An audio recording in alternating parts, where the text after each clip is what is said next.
bahay ng mga Diskaya. So, nagkaroon ng vandalism, tapos nagkaroon ng rally, 'di ba? May mga batuhan pa nga may mga batuhan, tinawag silang mga magnanakaw. Correct. Ngayon, sumagot ngayon dito si Yusek Claire Castro. So, ang sabi nga ni Yusek, no, na wag tayong mapupunta sana sa karahasan. So, sa inyo mga kabigwi, anong masabi nyo nga dito? Kasi alam nyo mga brother, mga partner, meron pang nakikisakay sa issue na yan eh. Yung kabilang kampo, pilit sumasakay dyan sa issue na yan. Kasi ang gusto siguro nila na mangyari, matulad ang Pilipinas doon sa nangyayari sa Indonesia. Kung tutuusin naman, ang ating gobyerno, kita nyo nga, presidente pa ang nagsiwalat nitong maanomalya na mga flood control, mga ghost project, especially mga substandard, presidente ang gumawa ng paraan para maipaalam sa mga kababayan Pilipino natin na may anomalya talaga sa ganyan. Ang dami ng dumaan na presidente pero si PBBM lang ang nakagawa ng paraan na manguna. Pero Jake, hindi ba maganda yun na yung nangyari sa Indonesia? Sa tingin nyo lang hindi ba maganda na ganun yung nangyari sa Indonesia? Ibig sabihin, namulat sila na may corruption tapos lumaban sila? Hindi, honest opinion lang naman. Hindi, okay naman. Okay naman yung nangyari sa Indonesia na namulat yung taong bayan na may corruption talaga. In the same time, taong bayan yung nagusga doon sa mga politician na naandudo na talaga namang corrupt. So dito naman sa ating kasi, hindi na kinakailangan na humantong pa sa ganon. Kasi nga, gaya ng sabi ko kanina, presidente ang nanguna na magsiwalat itong anomalya sa mga flood control. Ganun na nga, presidente ang nanguna eh. So doon sa Indonesia, kailangan pa nilang i-call out yung kanilang leader eh. Para gawin yun. Ngayon, ang nag-call out mismo presidente. Yung nagkalampag sa mga corrupt. At actually, ito mga nangyayari ngayon, for me, my own opinion, hindi lang talaga kontratista dito ang dapat managot. Kasi ang napapansin ko, ang nadudot-dot ngayon mga kontratista tsaka district engineer. Mga district engineers. So paano yung nagbigay ng pondo? yung mga kumikbak dyan. Kaya nga ako lagi ko naman 'to sinasabi sa mga vlog ko, mga content ko na kailangan talaga mailantad do. Nasa proseso 'yan. Ang tingin ko dito lalabas boss sa ginagawa ni PBBM na hindi ko alam kung tapos na. Sabi patapos na daw yung commission. Yung independent. Yung diba? Anti-corruption commission. Nakakatawa nga kasi may isang anti-government. Masasabi kong anti-government kasi anti-Marcos siya eh. Si BBM ang namumuno. Ngayon, bakit daw si BBM nagbubuo pa ng independent body na andyan naman na si Marcoleta? Sige nga, ano ang inyong opinion dyan? Kasi kung akong tatanungin dyan, anak ng toko, mag-isip naman kayo. Diba? Yung mga involved, nasa Senado, nasa House of Representatives, tapos magpapa-hearing sila. Ano to? Parang takipan lang ang mangyayari dyan. Pero may malupit na development dyan. Nabalitaan nyo ba yung plano ni Tito Soto? Yun. Gusto ko yun. So, sa hindi lang nakakaalam, ngayon, merong committee pala na binigay kay Ping Lacson. Ito yung committee ng election reform. So, dun pala pwede nilang itakil yung nangyaring bigayan ng election. Pera. Donor ng mga contractor sa mga senador. Tama. Ewan ko lang kung napag-isipan mo kaya ni Kiss yun, no, na ibigay kay Ping Lacson tong ewan ko lang kung napag-isipan niya. Siguro hindi niya rin akalain na bihira. Kasi sabi ni Tito Soto, doon kasi hindi siya natatanong eh. Actually, na-name drop niya doon si Mark Villar sa interview. Sabi niya, si Mark Villar hindi nga natanong doon na kung bakit niya hiner si Henry Alcantara. Doon tatanungin namin doon sa Itatanong daw eh. So abangan, ito pinakamalaking tanong dito. Kasi syempre bago magkaroon ng isang committee hearing, ang nag-a-approve dyan Senate President eh. Tama. Aprobahan kaya ng Senate President yan. Yan yung tanong. Yun yung tanong.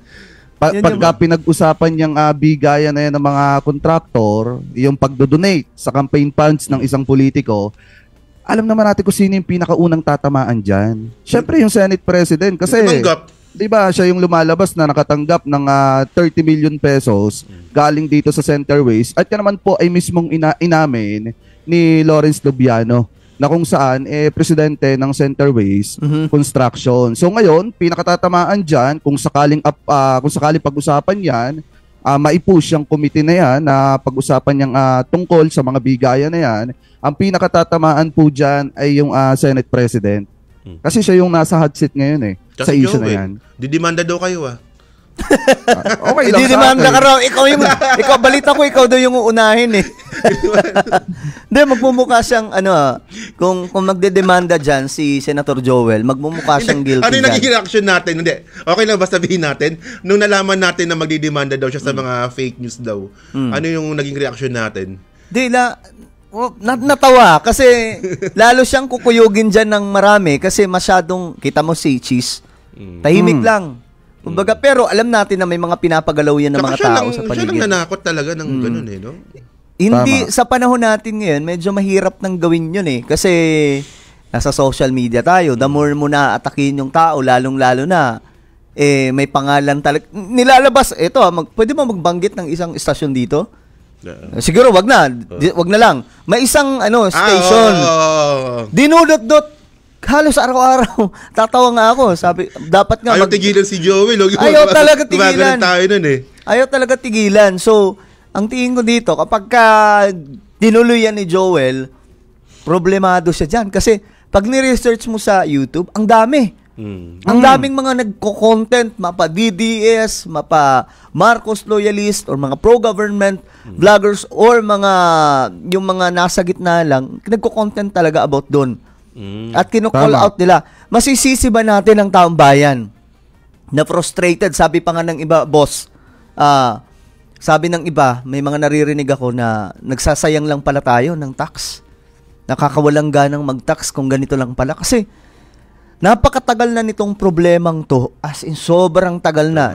Pinakita ng COA yung kanilang, naglabas sila ng record. Di ko lang alam kung may nilabas silang documents. Pero nagbigay sila ng kanilang statement. Year 2000 to 2010, meron na palang ganun na ghost project. Pero walang investigation. Tapos, from 2010, going to 2016, mayroon din. Meron pa din. 2016 to 2022, same.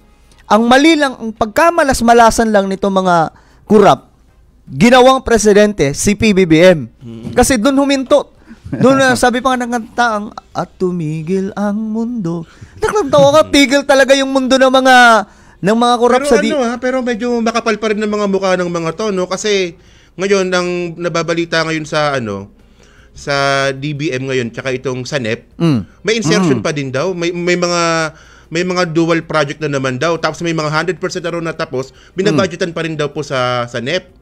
Kaya nga binalik ng gustong ibalik ng Congress, di ba?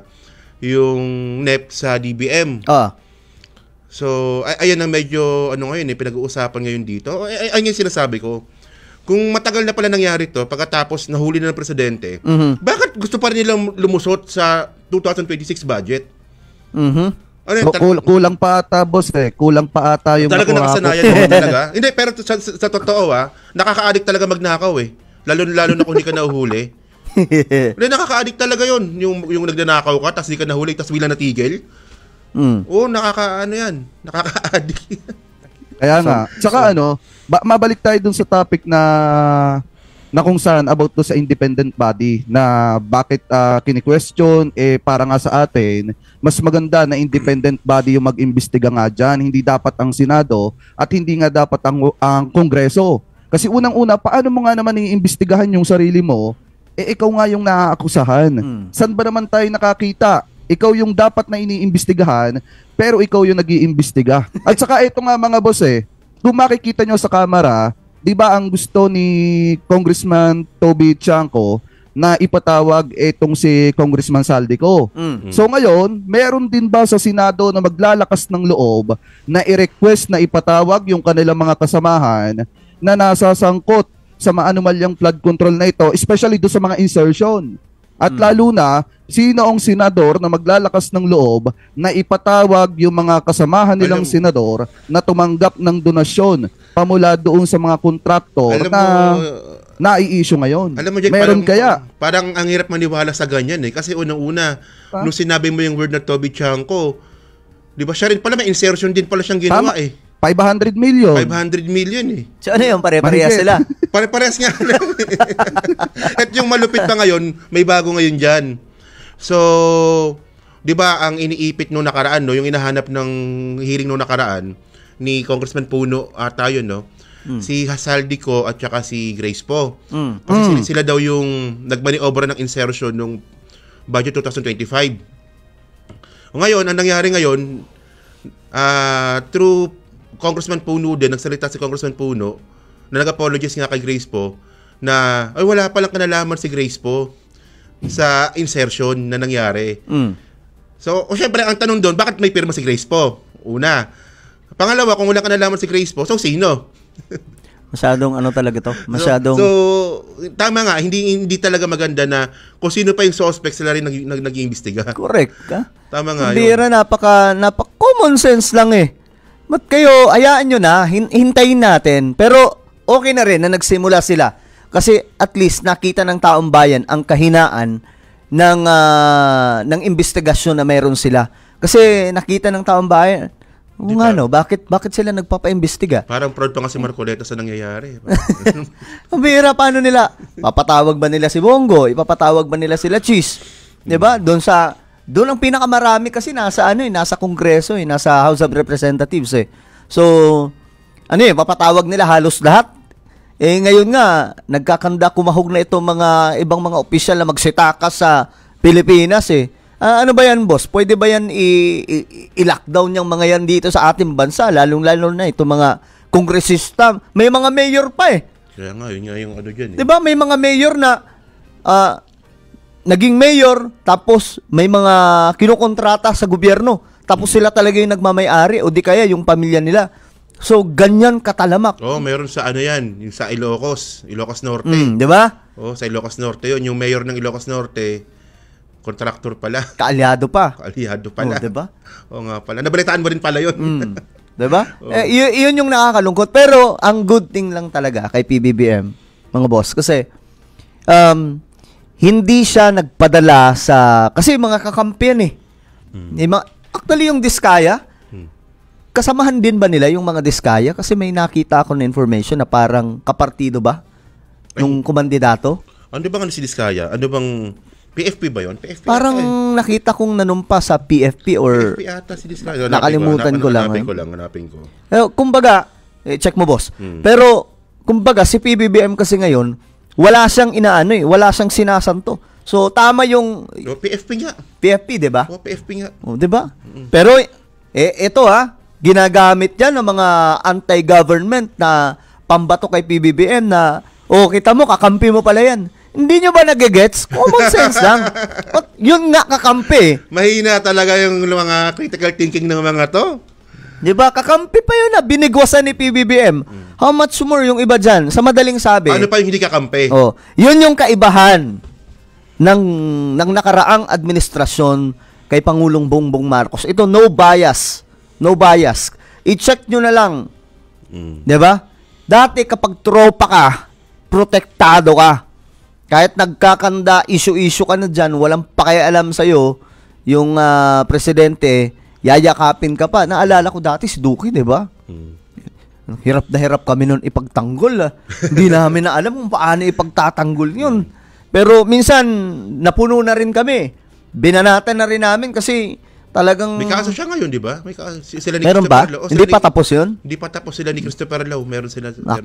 So, yun yung kaibahan ni PBBM. Sana naiintindihan ito ng mga ibang anti-government dyan na si Pangulong Bongbong Marcos talaga ngayon ay ginagamitan ng pangil, kakampi man o hindi.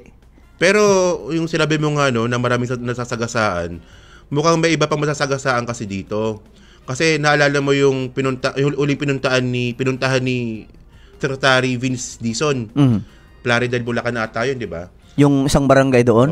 Yung sa Wawaw, yung Wawaw construction. Yung hinabol lang? Yung patay na binubuhay pa? Yun. So ngayon, inimbestigahan yun naman ang galing sa insertion 2024 budget. So may iba na naman sasagasaan doon. Kasi 2024 budget, ibig sabihin nun, yung finance ng Senado nun, hindi si Grace po, si Angara. Senate President noon, si Zubiri. Mm.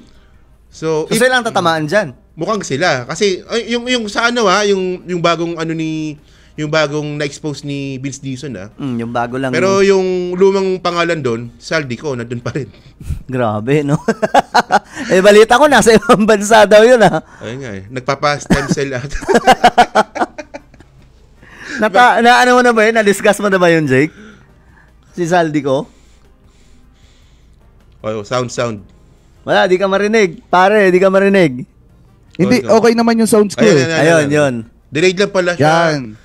Pero mga partner, ganito yan. Yung pinuntahan ni Secretary Vince Dizon sa may Plaridel, Bulacan, inaalam pa yon kung sino ang nasa likod nun. Kasi parang tatanungin pa doon yung Congress and then Senate. Kasi pero malinaw, Jake, hindi naman daw talaga budget ng ano yan, ng DPWH.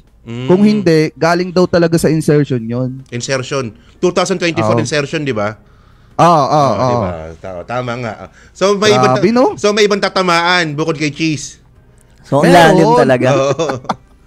Ang lalim talaga nito, ang lalim. So, ibig sabihin kasi, ang nakakatawa kasi dito, yung investigasyon kasi ni PBBM, 2022 to 2025. So, okay yun. Kasi termino niya yun Pero hindi ba magawa kaya ng mga senador na imbestigahan nila yung bago doon? Kay PRRD.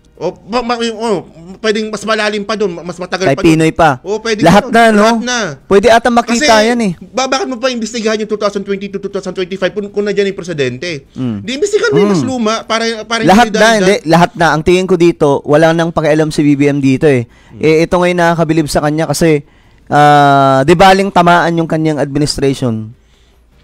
Maisiwalat lang yan. Kasi ang tagal na niyan. Pero nakakapagtaka, ba't ibabasa ng mga DDS dito? Yung alin? Iba yung basa ng mga DDS. Ano ba basa nila dito? Parang panggigipit. 3 years na pala nangyayari yun, ba't ngayon mo lang ginawa?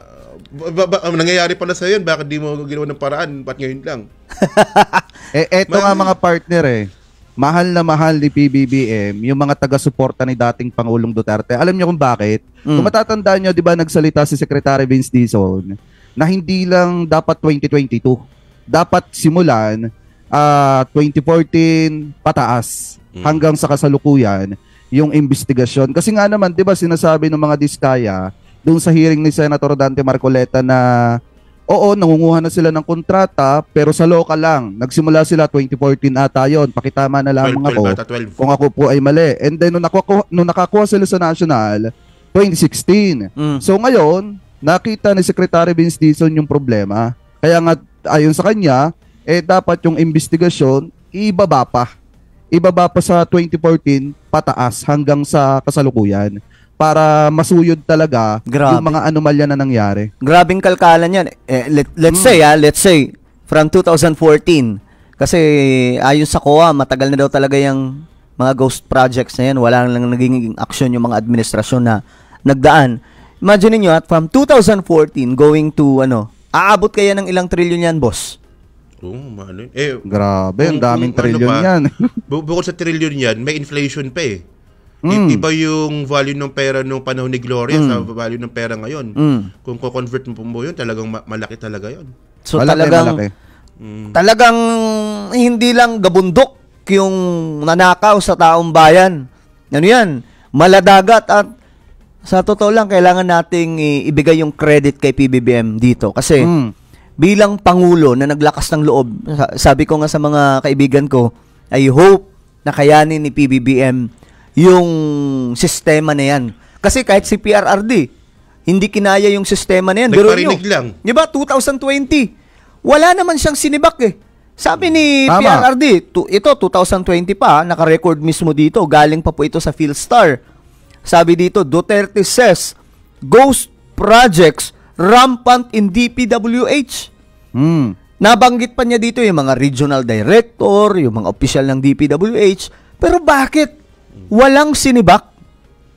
Diba? Bakit hindi sinibak si Mark Villar? Kung gano'n naman pala. General Alcantara, pinurmote pa. Na-promote pa. Partida nga nun Dapat ng mga panahon na yun, sinibak na ni dating Pangulong Duterte si Mark Villar. Pero diba sa isang presko ni dating Pangulong Duterte, pinagtanggol niya pa si Mark Villar.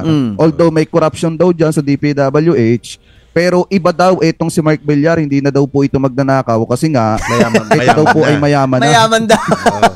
So, yun nga yung ano natin. Dito na tayo sa mga ghost project. Ito kasi ito yung nakalagay dito eh. Yung bukod pala dito kay Cheese tsaka kay Joel Villanueva na konektado dito sa mga flood control project na to, sa mga contractor. May mga iba pang pinangalanan yung PCIJ eh. Na ikaw sinira mo yun eh. Sinira mo yun. Oo.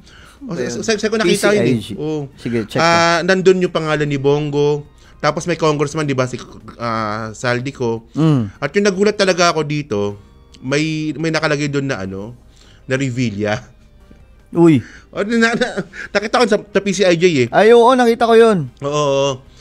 So, malamang, ito yung dapat na iniimbestigahan din eh. Hindi naman natin sinasabing sangkot kaagad sila dito, pero syempre, talagang hindi talaga natin may iwasan na mag-isip na may conflict of interest. Na for example, kamag-anak mo, contractor, di ba? Ay, especially, tatlo yun eh. Tatlo silang nandun sa Congress eh. Diba? Andito nga. Ayan, di ba? Si Lani. Jolo. Oo. Si Jolo andito, tapos si Lani. Nakalimutan pa nila ilagay dyan si Brian. Partial pa lang to ha, partial. Hindi pa talaga to yung lahat. Marami pa ata nakalagay dyan bukod sa kanila eh. Meron pang ibang mga congressman dyan na nakalagay. Ang nilagay dito, top 10 pa lang to eh. Pero may iba pa to. Partial pa lang naman to. Marami pa talagang lalabas dito. So ito yung kaabang-abang. Kasi nga, malalim talaga to, mga bossing. Malalim talaga Pero to. para kasi sa akin dyan, kahit na malaman pa natin yung mga yan, kung hindi babaguhin yung batas ng procurement, wala eh. Pag nagbago ng presidente, baka bumalik din naman yung sistema ang kailangan ayusin dyan. Sistema. By the way, of sistema nga pala, singit na pala natin to. Hindi mo nilagay dito eh. Ano ba yan? Sistema. Charter change. Babababahan yung Yung nakalagay ba dito? Nakalagay dito pala, no? Yung pero mamaya topic natin yan kasi medyo mahaba-haba yan.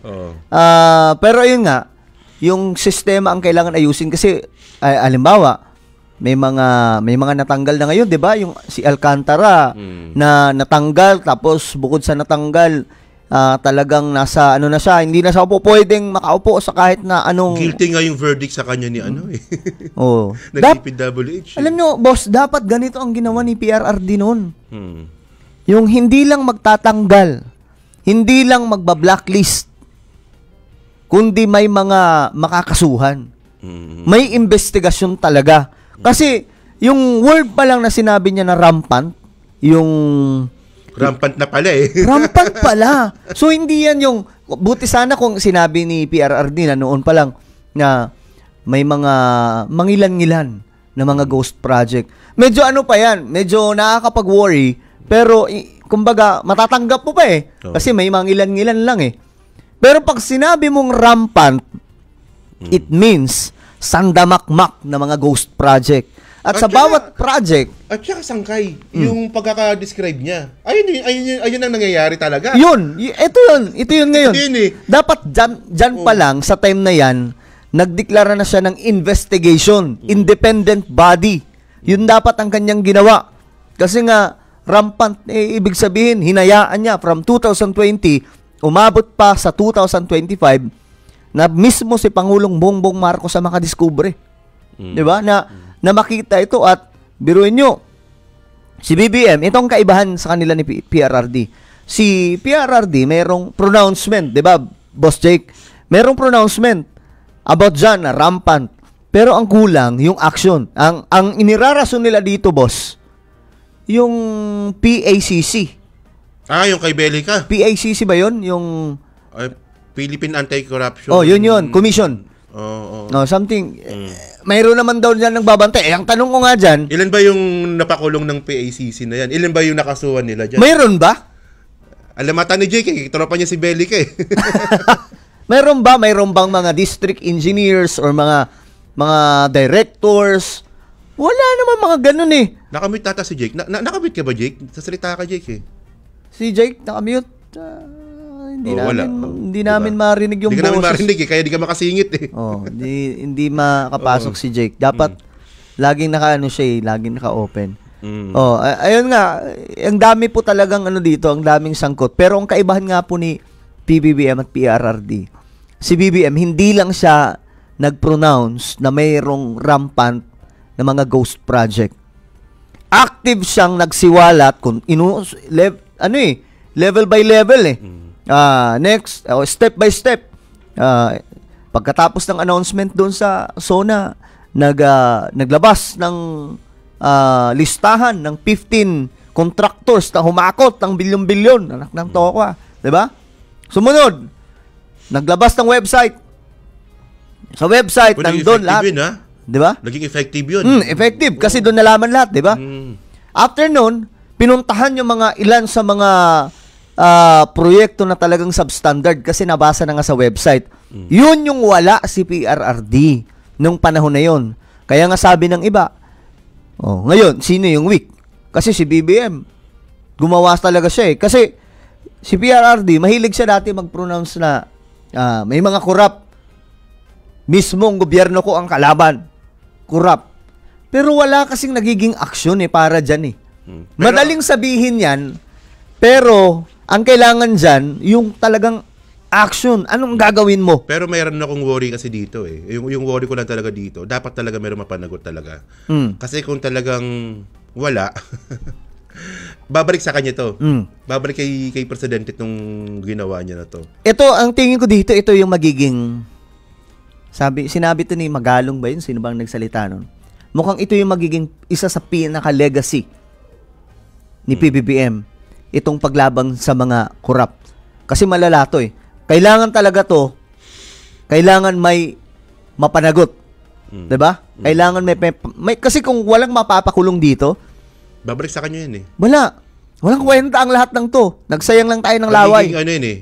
Magiging makakakuha pa ng simpatya yung mga Duterte dito Na tama pala yung sinasabi ng mga Duterte Weak. Na for for publicity stunt lang to. Di ba? Pero ang tingin ko dito, dudut-dutin na to ni PBBM Since na umpisa na niya Pero in the first place naman kasi, may nasampulan na. May contractor, may district engineer nang nasampulan. Kasi, diyan talaga siyang sisimula Kasi tauhan niya yun Executive branch yun So, kasunod na nito, yung, contractor. Yung medyo mabigat talaga dito, yung mga legislators natin. Kung talaga yan ang mabigat. Pero kasi, tama yung flow. Kasi talagang contractor talaga, iuhuli yung mga big fish talaga dyan. District engineer muna kasi sa bakuran niya yun Bakuran ng presidente na yung hawak niya hawak niya yun Hawak niya. Kaya tama yung flow na yun. Ngayon. Alam mga tol, naririnig ako. Yan, okay na. Okay na. Tsaka mga tol, kung makikita nyo, mga partner, di ba nagsalita si Secretary Boying Remulla na kung saan may isang contractor na mga ghost project ang handang tumistigo at ituturo, handa niyang ituro. Oo, meron. Handa niyang ituro yung mga nasa sa likod ng mga ghost project at mga substandard. Oo, nabalitaan ko yun. May mga contractors, di ba? Boss? Baka sila yung lumalaban ng patas na...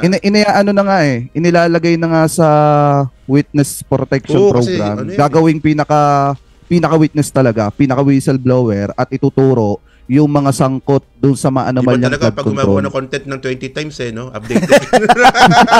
Updated, nagla-live pa. 20 times na content plus live. Hindi ko alam yun May ganun pala. Hindi, joke lang. Hindi ko alam kay Jake. Pero, ayun nga, totoo ba yun, Jake? Mga ba yan? Mga contractors, no? Isang contractors ng ghost project ang isinailalim ng Department of Justice sa Witness Protection Program kasi nga, yun ang magsisilbing whistleblower at ituturo lahat ng mga kasangkot sa maanomalyang flood control, mga substandard at mga ghost project. Yan yung isa sa pinaka magandang hakbang na ginagawa ngayon ng gobyerno ni PBBM. Napakalaki talaga ng naitulong nung sumbong sa Pangulo.ph dahil nga, mismong taong bayan na yung nagsusumbong sa presidente. In the same time, dapat talaga na may managot dito. Hindi lang yung mga district engineer, kung hindi dapat pati yung mga politiko na talagang nasa sa likod ng mga kontraktor para gumawa ng anomalya. Kasi nga naman, ito mga partner kung titingnan nyo, ipagpalagay natin sa isang tulay, ang budget ay 100 million pesos. Minsan yung nakakarating sa kontraktor, 20 million na lang. So ano nga naman ang gagawin ng kontraktor? Paano nga naman patitibayin yung isang proyekto kung yung pera nacha-chop-chop na? Pagdating sa kanya, maliit na nga naman yung amount. Kasi nangyayari po talaga yan. Yung bigayan pa ilalim para nang sa ganon, makuha yung project. Kaya nga kung titingnan natin, dapat may managot dito, hindi lang district engineer, hindi lang taga DPWH, kung hindi, pati mga congressman at saka senator na sangkot dapat managot. So, tanong ni Jake kung anong daw gagawin dun sa perang sumobra. Ayun na nga, nakita na nga natin, pinapagawa ng elevator ni Diskaya sa bahay niya. Kaya nga. Dapat, malupit yun no? Tatago nila yung, mga sasakyan nila, di ba? Alam nyo yung mga contractors, sabihin din natin na, kumbaga, tinataga sila kasi maraming kumikickback malalaki. Pero din sila kumbaga, malaki din talaga yung kinukulimbat nila Tama. Kaya ganyong kararangya ang buhay nila Kasi, bago yan, pag-uusapan na yan ni-reveal yan ni Senator Lacson. Pag-uusapan yung mga kikickback. O ito, kay congressman na ganito. Ito hati na. Hati-hati na. Pero yung tagahatid daw, kung hindi taga DPWH, contractor, sila yung mga ginagawang parang bagman. Tagahatid. Tama. So, ganun ang mangyayari. Kaya, sabi ko nga, ganun yung nangyari. Contractor yung bagman. Yan yung nangyari kay Libiste. Bakit DPWH yung nagbigay ng pera? Yun nga. Pag hindi daw contractor, mga miyembro ng DPWH, yung tagahatid ng pera. Galing, no? Parang mga hari sila. Sila yung hinahatiran ng... Nagpapalusot yun, di ba? Yung nagbigay ng pera kay Pero anong basa nyo doon? Hindi naman daw kasi siya nanuhol Ay, ano daw yun? Ano daw? Siya tawag doon? Merong... nakalimutan ko yung term na ginamit niya. Basta, tinutwist ang story na kunwari siya ang nagdadala ng pera pero may katotohanan. Hindi niya sinabi doon kung ano talaga yung totoo. Hindi siya doon. Mababalikan siya doon pag ganun sinabi niya. Kaya nga. May kaso na siya Pero ata siya, nag-file, nagsampa ba siya ng kaso? Basta may something na ganun siyang action ngayon na gusto niyang balikan yung mga nagsiwalat ng ganun Pero, Tama. malalim talaga ito. Demanda din, parang si Joel. Para... at saka mga partner, speaking of contractor, hindi lang basta mayor, congressman, senator yung nai-involve dito. Kahit nga city councilor, meron din 'Di ba kung matatandaan nyo, merong naging mainit na usapin patungkol dun sa isang tulay na dapat lalagyan ng mga road stud. Na kung saan, ginastosan ng 101.3 million pesos pero yung road stud, hindi makita kung saan napunta. Tapos alam niyo pa yung pinakamatindi, sa Batangas nangyari yan. Yung pinakamatindi, nung in-interview yung councilor, inamin niya na naghihiraman sila ng lisensya kaya hindi niya alam kung kanya ba or hindi yung isang proyekto. So ito rin yung isang dapat mawala sa sistema na nangyayari dito po sa pagkuha ng proyekto sa gobyerno. Yung una, dapat kapag ka politiko, bawal ka maging kontraktor. Pangalawa naman, dapat hindi talaga naghihiraman ang mga kontraktor ng kanilang mga lisensya. Para nang sa ganon, kung nagawa mo yung proyekto at may depekto, dapat alam mo kung paano mo babalikan. Kahit yung Jake tsaka Sangkay, yung joint ventures, minsan sumasablay din yan Kasi, di ba yung joint ventures kasi, mayroong category pala yan AAA, tapos category B. Parang gano'n natin lumalabas dyan. Yung for example nila yung si LTG ni Bongo. Yung si LTG ni Bongo, category B lang yun Pero nakakagulat, bakit sila nakakakuha ng proyektong pang-category AAA? Ang ginagawa pala nila, nakikipag-joint venture sa category AAA na baliktad. Yung category B, nakipag-joint venture sa category A para makakuha ng proyektong category A. So, dapat dun palang dapat ayusin talaga yun. Yung pati yung pag-joint venture. So, maliban sa may mga mapapakulong, kailangan ayusin na yung sistema. Pero, tama. Paano kaya ayusin yan? Paano kaya? Hindi, kasi ang point dito yung problema sa legislative natin, hirap na hirap silang gumawa ng batas pag alam nila masasagasaan din sila. Pinakamalaking example kasi dito yung nakalagay sa Constitution talaga natin yan 97 Constitution. 87 Constitution na dapat makagawa na ng batas yung mga congressman natin tsaka mga senador natin ng anti-political dynasty. Ang tagal na Tama. yan. Hanggang ngayon wala pa ring batas tungkol dyan. Kasi Kasi sasagasaan sila. O ganun sila ang tatamaan. Ganun din yan. Kapag itong gagawa sila ng batas para sa procurement, paano natin naaasahan na gagawa sila ng batas laban sila din dyan, ang tatamaan. nasasagasaan din sila. So, kailangan talaga dito, pinakamalaking, tulad ng gusto mo nga, charter change natin, change. Pero pinakamalaki talaga dito, ma-inform yung mga tao. No? Kasi malamang alam ng mga tao yan, pero medyo kulang na talaga sa push Pero marami pa rin hindi talaga aware na ganun. So, sa reform or sa nangyayaring... Sa nangyayari. Basic lang na nangyayari Di So, ba? ang solution dito, ayusin yung sistema. Parang ano yan parang sa isang sasakyan. Kahit anong ganda ng sasakyan, pagandahin mo ng pagandahin yung itsura niyan, yung kulay. Pero kung yung makina nawasak, hindi mo aayusin. Ganun ang mangyayari dyan. Aandar pero masisira ulit. Yung kulang dito sa atin dito, yung parang shadow government talaga So, parliamentary system tayo dyan. Ayun talaga yung kulang Exactly. Kung system, mga ayusin. Ito mga kababayan kasi siniraan to ni PRRD noon, yung parliamentary system. Niligaw nila kayo. Akala nila ang sama-sama ng parliamentary system. Pero hindi. May mga DDS tayong kaibigan mula sa correct movement na pinupush talaga nila yung parliamentary system.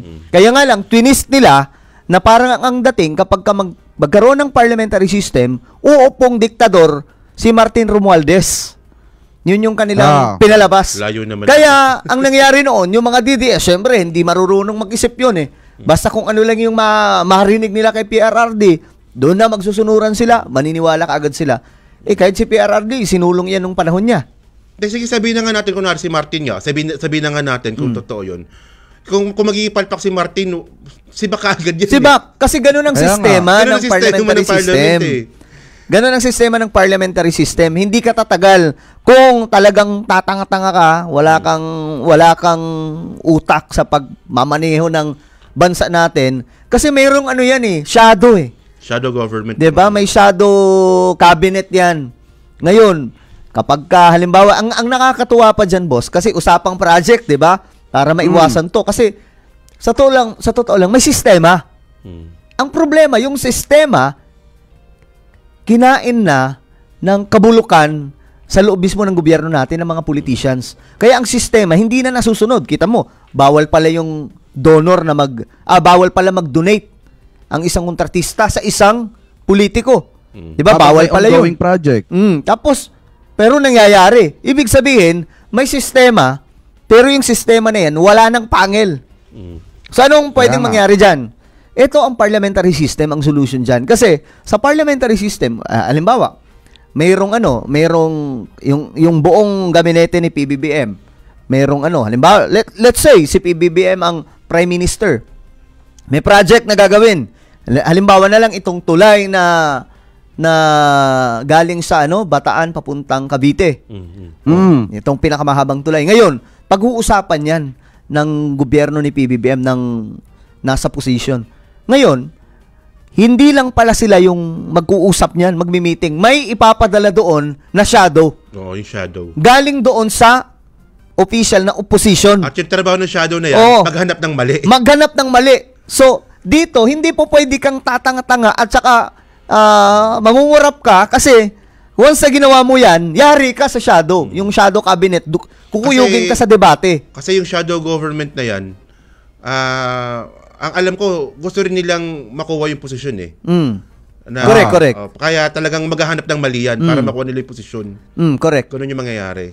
Bakit nga ba? Etong tanong dyan, bakit nga ba ayaw ng Senado na i-push yung pagbabago, pag-amend sa saligang batas? Nakakatawa nga dyan, Jake, kasi nung pinupush na dati nung nung nakaraang 2023 ata, no? Ang pinupush dati ni PBBM, hindi pa yung economic provisions pa lang yun. Economic provisions, which is good.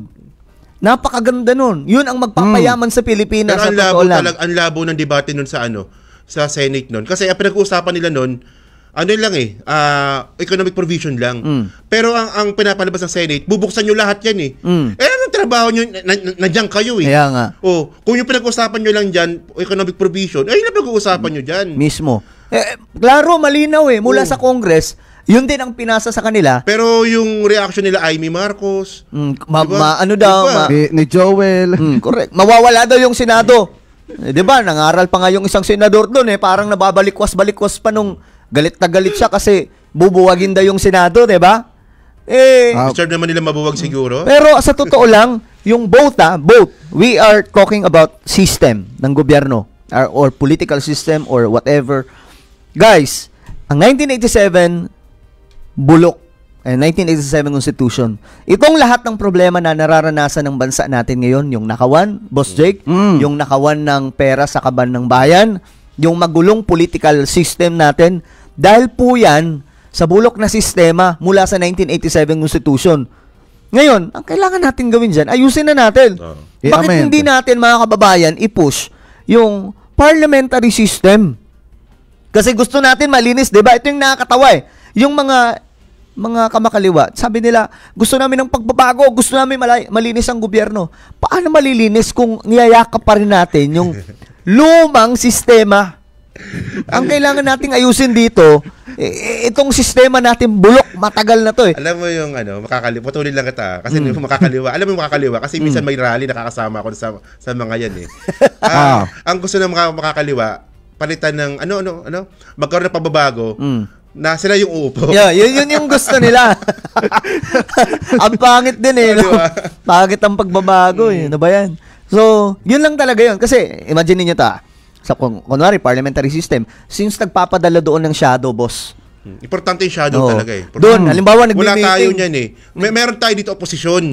Pero ang problema naman sa oposisyon, bulok naman yung party system naman natin. Hindi kasi yung party yung system party system naman natin, palitan, turncoatism lang nangyayari dito. Yung kasi, yung parliamentary system, may siya may side na talagang official na magiging shadow or opposition. Ay, talaga trabaho niya. Yun yung trabaho nila. Ang alam ko ata, yun yung natalo Kung sino ang natalo, sila.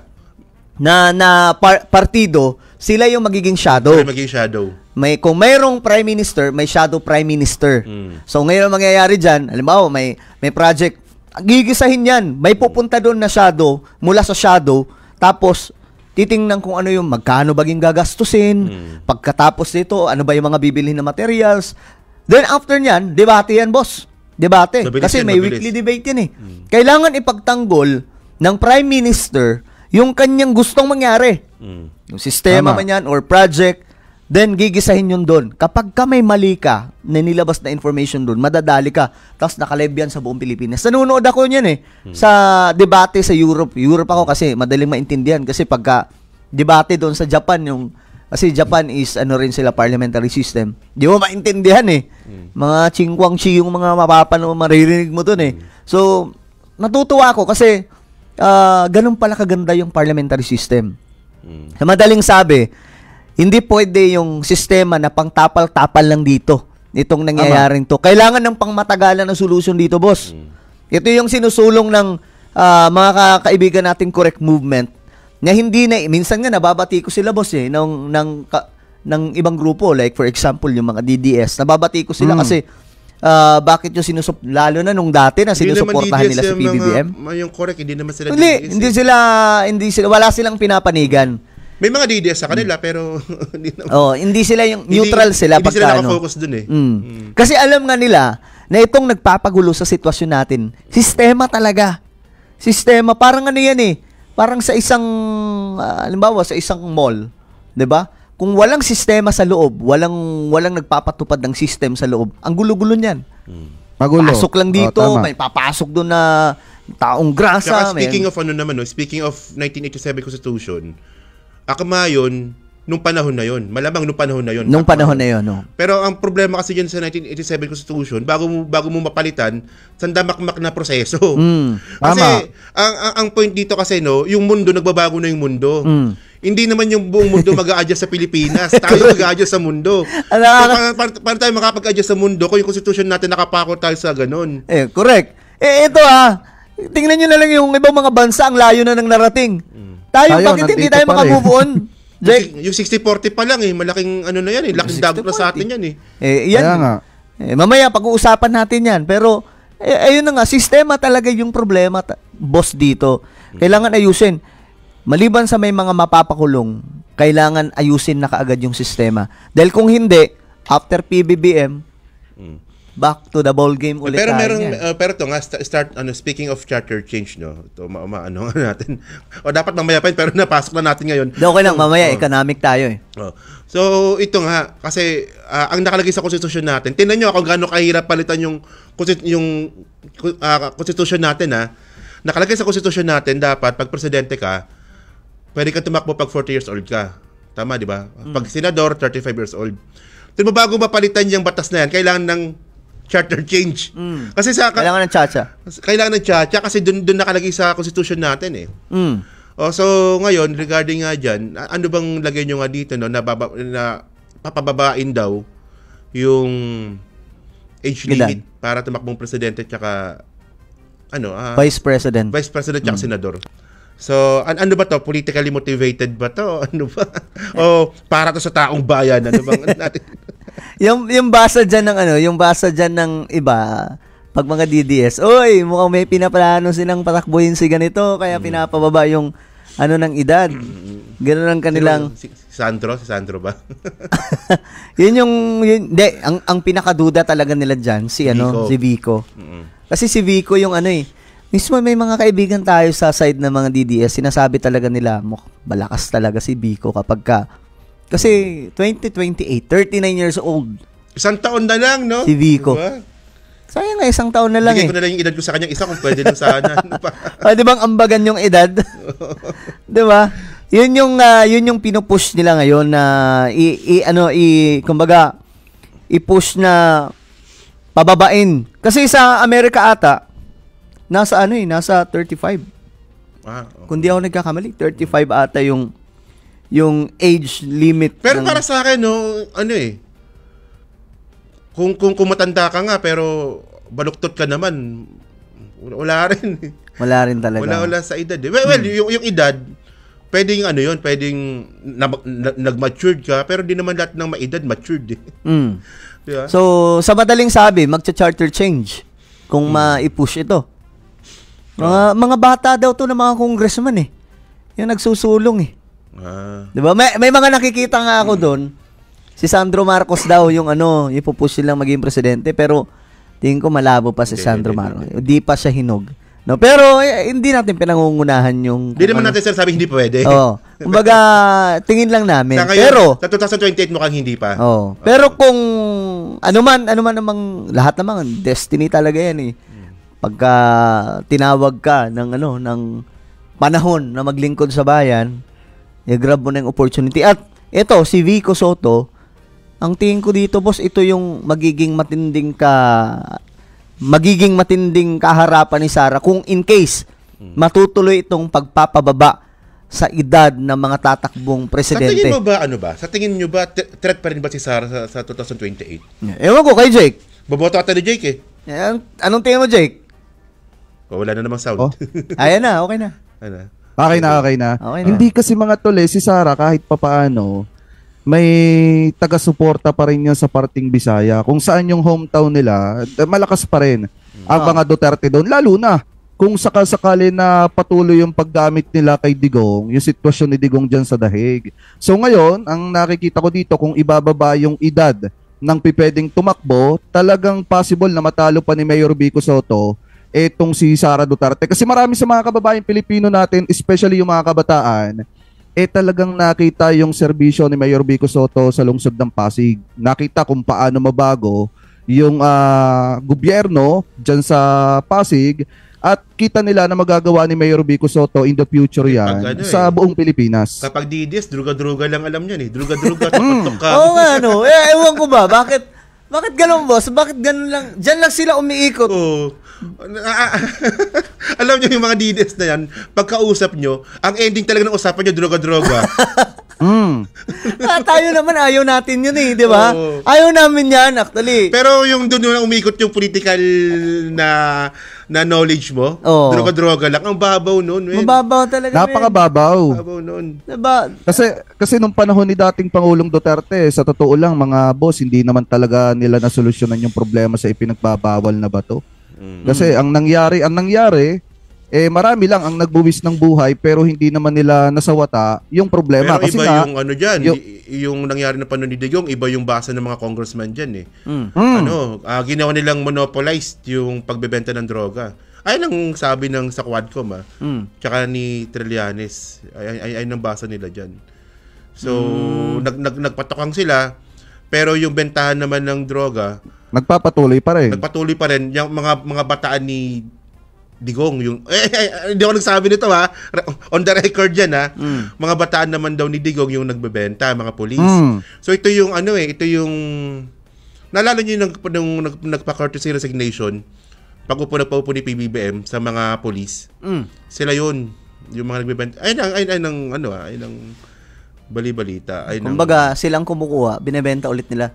Parang ganun. Parang narinig ko nga yan dati na may mga raid na ginagawa daw. Pero yung nasasakote, hindi lahat pala sinusunog. Kaya nga may mga kupit. Kaya nga nung magtaka ka, bakit galit na galit yung mga DDS nung sinunog ni PBBM yung mga droga. 'Di ba nakita niyo yung sinunog ni PBBM? Sobrang dami.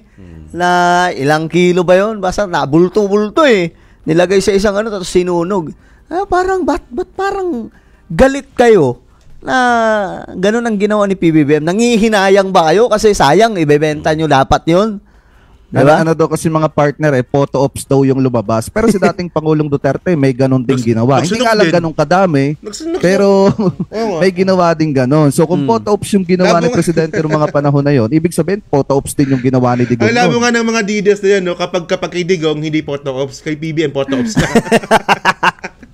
Kaya klarong. Ako naman ako matatawag akong supporter din ako ni PRRD. Kaya nga lang, hindi ako yung tipong kinakain ng sistema na parang panatiko ka. Hindi ako ganoon.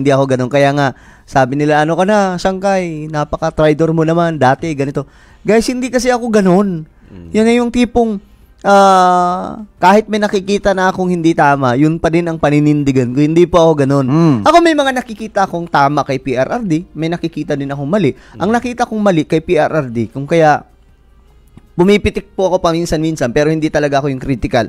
Bumabanat din ako pero hindi ganun kalala.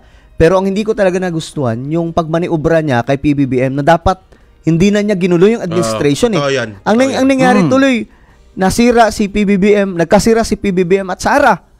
Yun ang nangyari, nagkawasak-wasak sila. Totoo lang, si Digong talaga nagpasira Yun nga. Diba?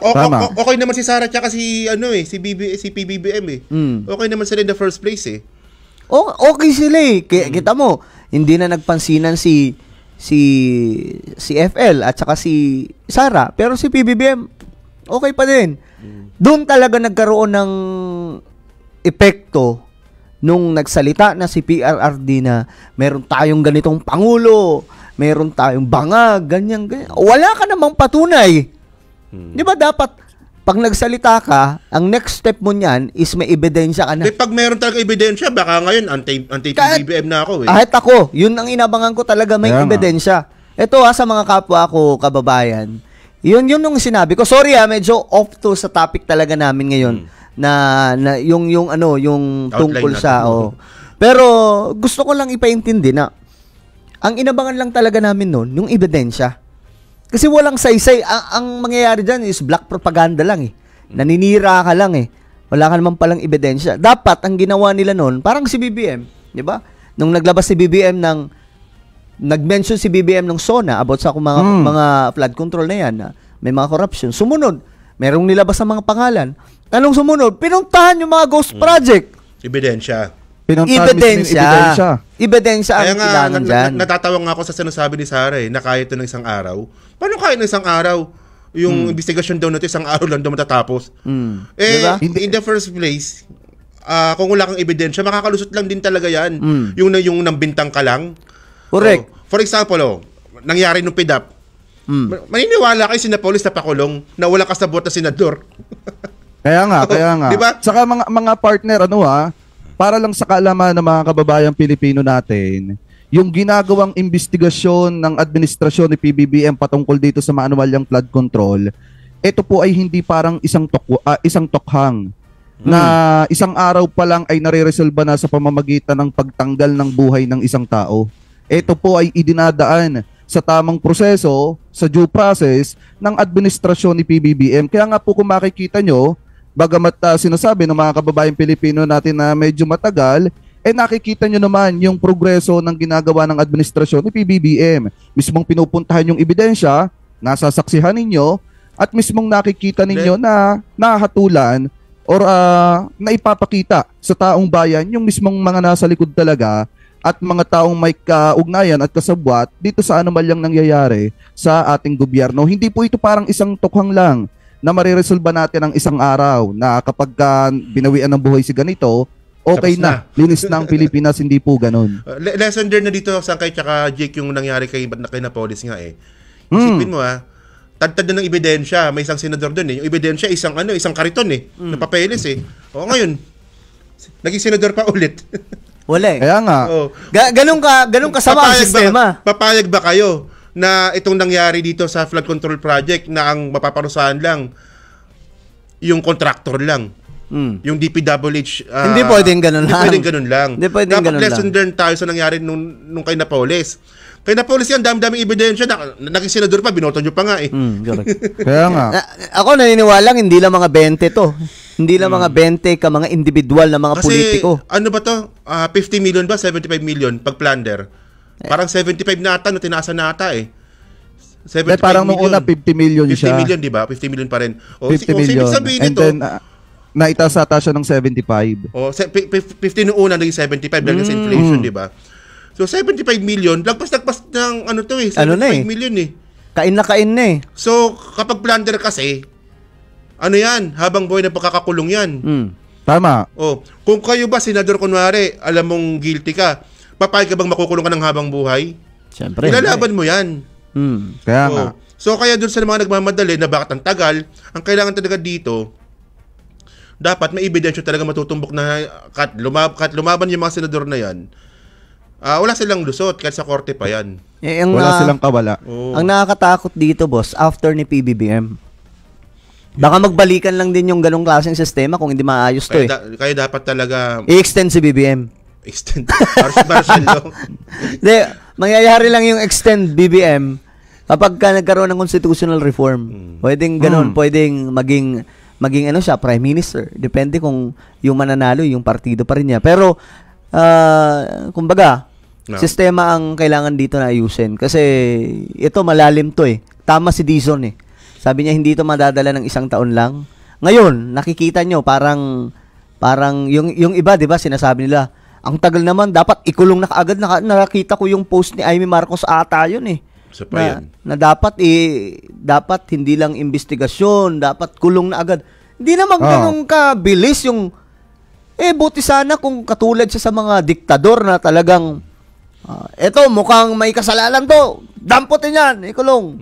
Eto mukhang magnakaw mukhang nagnakaw to ng sa flood control, ikulong na yan. Hindi pwedeng ganun eh. Speaking of Amy, anong trip niya kay crush niya si Boying no?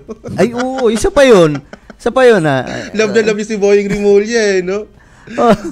Siguro mga partner kaya binabanata ni Senator Amy si Secretary Boying kasi natatakot siya na kapag ka naging ombudsman nga naman etong si Boying Rimulya baka umusad yung kaso ni Sara Duterte doon sa Saan? Doon sa ombudsman. Pero yung mga plunder. Pero ang malupit nito tayo pero isingit ko lang yung sabi kasi ni Amy sinusuhulan daw itong OIC ng ombudsman para iurong daw yung kaso.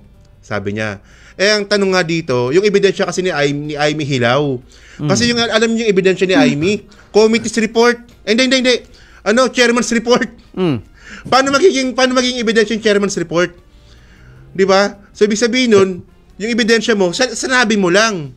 Kasi 'di ba, anong nangyari, nakukwento ko lang para malinaw, no? Nag-file ng kaso si Amy dito kay Secretary Boying Rimulya, kay John Vic, dahil nga dito sa pagpaparesto kay Digong. So ngayon, ang ginawa niyang ebidensya, yung report nung kanyang hearing dun sa Senado. Ang problema, hindi siya committee report. Chairman's report niya lang mismo mag-isa. Kaya nga. So, ibig sabihin nun, yung ebidensya niya galing lang din sa kanya. So, in the first place, mababasura talaga yun. Ngayon, reklamo siya. Yan ba yung hearing niya kahit nakabreak ang Senado? Oh, yan yun yung hearing na yan. Wala pang commerce report doon. Ang report pa lang doon, chairman's report pa lang, kay Amy pa lang. Ayun ang ginamit niyang ebidensya dun sa kaso ni Secretary Boying Rimulya. So, paano usad yung kaso na yun kung report mo lang pala yan? Kwento lang pala niya. Oo. Doon nakita ko yung chairman's report na nakalagay eh. Ano ba kinakatakot nila kay Boying? Ano ba ang bakit ba parang takot na takot sila kay Boying Rimulya? Oh, kasi in the first place, 'di ba? Malaki yung kinalaman ni Boying para mapa-aresto si Digong. Nalala mo nung hearing ni Amy, siya yung sagot ng sagot eh. Si Boying. Si Boying, marunong sumagot eh. Marunong makipagsupalpalan eh. So, si John Vic medyo nahinaan ako kay John Vic. Mahina. Hindi siya si ganun Boying kagaling. talaga yung sumagot talaga si Boying. Oh, so alam ni Amy na magiging sakit ng ulo. So, for example, ito si Nartates, naging sakit ng ulo natin si Nartates sa ombudsman. Kasi appointee ni Digong eh. Isipin mo lang for example, kung si Sara lang wag naman sana mangyari. Pero kung si Sara naging presidente, tapos si Boying naging ombudsman, yari siya. Yari sila 7 years yan. 7 taon yan. Kaya 7 years. Bago mo matanggal si yan. Sara, nasa alanganin. Bago mo matanggal yan, hindi mo pwedeng tanggalin yan eh. Kailangan dyan impeachment. Tama. Parang presidente din at saka mga ombudsman Supreme Court. So sakit ng ulo talaga nila yan. Kaya pala gano'n na lang yung parang takot nila na upo, yari tayo. Kaya mukhang ayan din yung isa sa mga naging consideration kung bakit mas pinili yung Rimulya kaysa dun sa... Ang bihira. Ganun pala talaga. Tingin ko lang kasi dun medyo naging... alam nyo, controversial yun eh.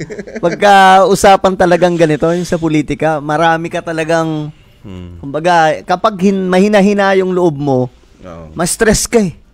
Sa dami ng information. Kaya nga, ang payo ko lang sa lahat ng mga kababayan po natin, wag po tayong masyadong emotionally attached. Yeah, kasi kapag tayo rin ang masasaktan lang tayo. Kita nyo yung iba ngayon, 'di ba? Naalala ko si former President Duterte, 'di ba, nung nadala sa dahig. Grabe yung iyakan ng iba. Emotional talaga ng sobra. Tapos may gumagawa pa ng hinahalikan pa yung picture ni Tatay Digong. Pinupunasan yung mukha. Kulto no? Pinapakain ng kanin. Alam mo yun?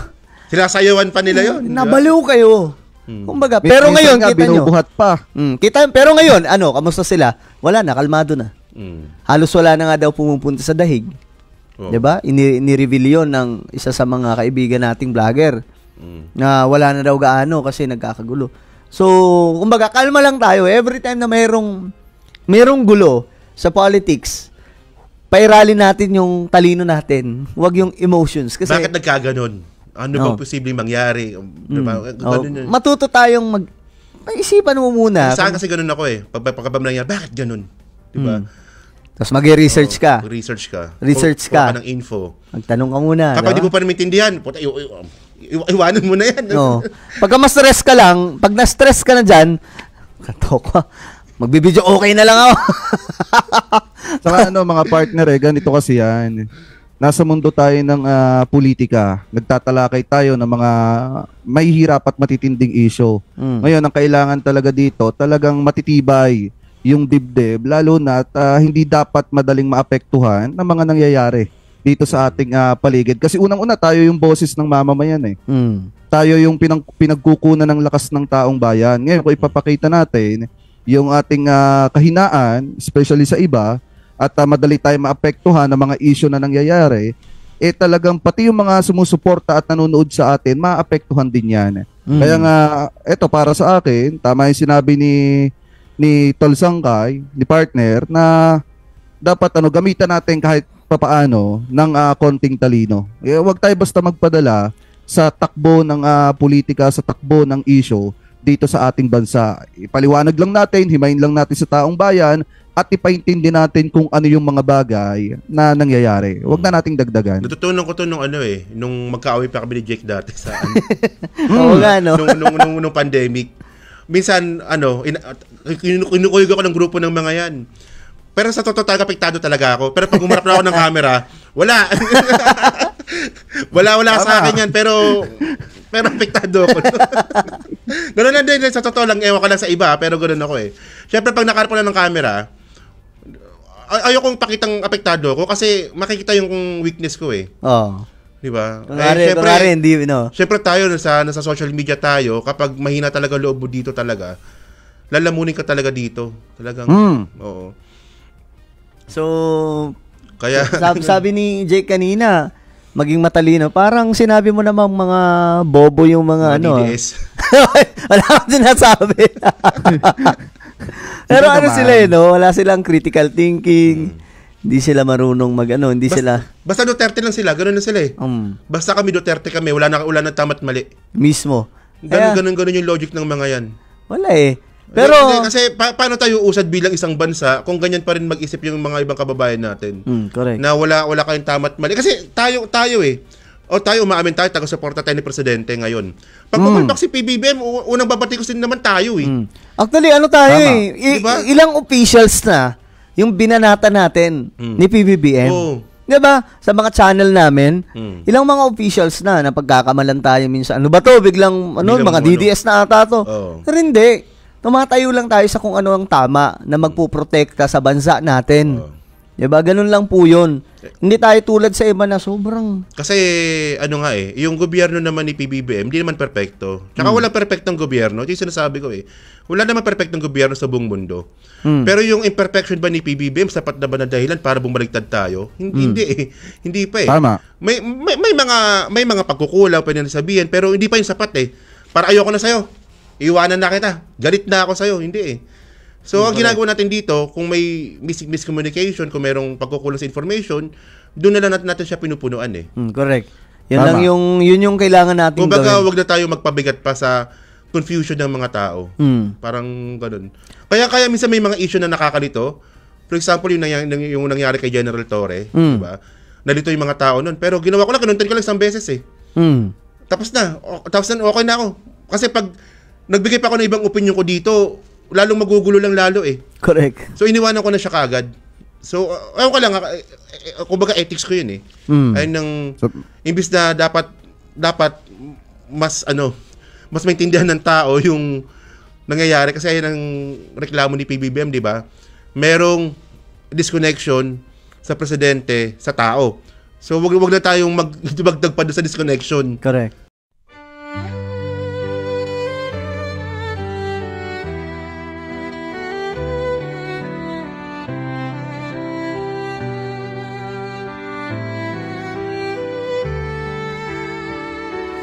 Bawat hakbang, tinik ang iyong daan. Sa sariling bayan, ika'y hinusgahan. Ika'y siniraan ng ganit sa kapangyarihan. Agilang nagnakaw ng pera ng taong bayan. Pinapasan mong lahat ng dusa. Matatag ka, hindi gaya ng iba. Ngunit kahit sugatan, kahit lumuluha, iniisip mo pa din kapakanan ng iba. Bongbong, hindi ka kailanman iiwan. Loyalista hanggang dulo ay nandyan. Kasama mo kami sa lungkot mo at saya. Pagkat Pilipinas, ikaw ang pag-asa. Sa laot ng unos, ikaw ay nag-iisa. Iba'y nagbubunyi sa iyong pagdurusa. Ngunit lahat ngayon ay malinaw na. Katulong mo ang Diyos, nag-iba sila. Ipinaglaban mo ang ang lahing sinumpaan. Nagkalat peking balita sa mamayan. Binabaliktad nila ang katotohanan, pero hindi na naig ang kanilang kadiliman. Bongbong, hindi ka kailanman iiwan. Loyalistang hanggang dulo ay nandyan.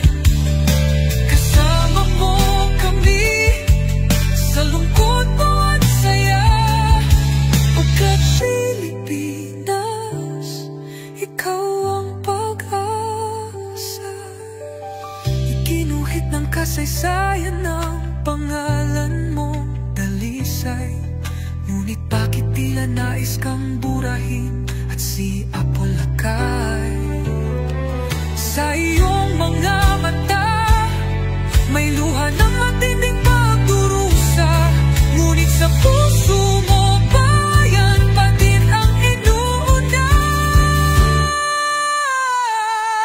Bongbong, hindi ka kailanman iiwan. Loyalistang hanggang dulo ay nandyan.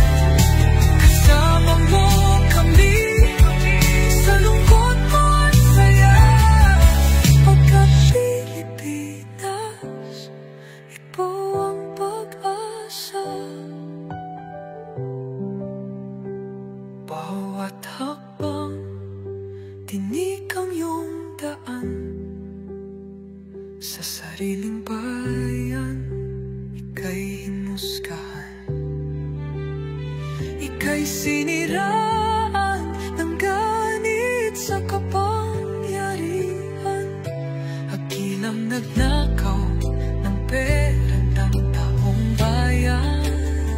Pinapasan mong lahat ng dusa. Matatag ka, hindi gaya ng iba.